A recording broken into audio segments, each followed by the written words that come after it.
The other big story during the week, obviously, Carol and I were part of an interview with Callum Ward on Throw W on Saturday, and he spoke of receiving a death threat after, obviously, the controversial free kick he got, but just trolling in general of AFL players. Let's firstly take a listen to Callum Ward, then Tex Walker and also Patrick Dangerfield over the past few days.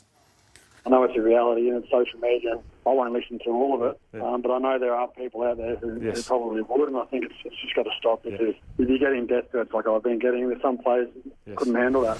It's getting to a stage where it's pretty disgusting. Death threats, family threats, comments about kids, comments about the colour of your skin. Sometimes you read it and you're like, who in God's earth thinks that you can sit there and say things like that? Unfortunately, the majority of players experience this on a weekly occurrence. You know, it does get to you as a player, and we've got to remember it. Players are still people, and these gutless keyboard warriors that shoot off late at night after being on the punt or on the piss or whatever, it's just unacceptable. It's hugely concerning and something that's been going on for a while. Yeah, the Callum Ward interview really hit me and touched me. But this is Mitch Robinson during the week speaking about no one cares whether you've lost money on multis. This was followed up by, obviously, that punting. Josh Bruce also said the same. He's received 30-plus minimum abusive messages. He's not obviously performing that well. He's costing people money. That's one way to handle it. And this is Lachie Neale.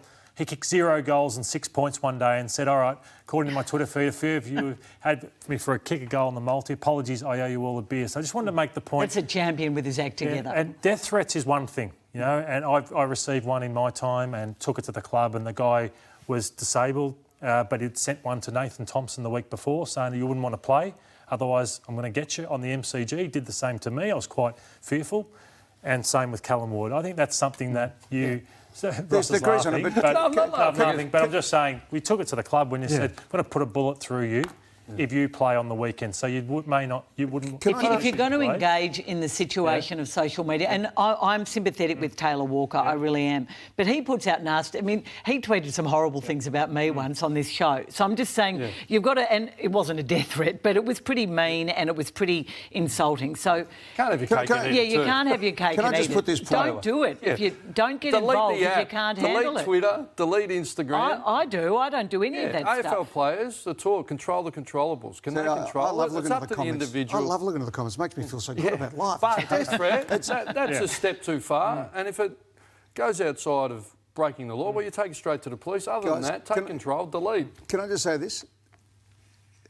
Facebook and all these institutions have no compunction whatsoever in ripping off your identity, putting up false accusations, using you, and there is no line of attack, OK? You go to federal government, you go to defamation lawyers, and there is no line of attack for anybody. So for the football world and for young people out there, just be aware of what you're playing in. You're in a cesspool. Have a look at the Twitter reporting that goes on with serious journalists these days who fall in because the standards have gone down. If you open it up to the people who are out there who are just mean-spirited, that's what you're going to get. If you put your head into the lion's mouth and pull its tail, it'll bite your head off sooner or later. So you've got to make a decision in life. Do you want to play in that pool and maybe you can be a Kardashian and make some money and get free stuff here and there? There's no free ride. You know that. You know that in this caper. If you put your head up above the parapet, you've got to be prepared to cop the kicking that comes with it at times. But if you go looking for it, if you want to get on Twitter and say, you know, and everyone's saying you're the best on ground one week and you don't get a kick the next, you better be prepared for what's coming. My advice is your advice. Yeah. Stay off it. There's no joy in it. If you want to be a Twitterati person, OK, but buyer beware. But don't be thinking that the world is going to change because you want it to change. That's the world of Twitter. That's the world of social media. That's where it is. So it's as simple as that.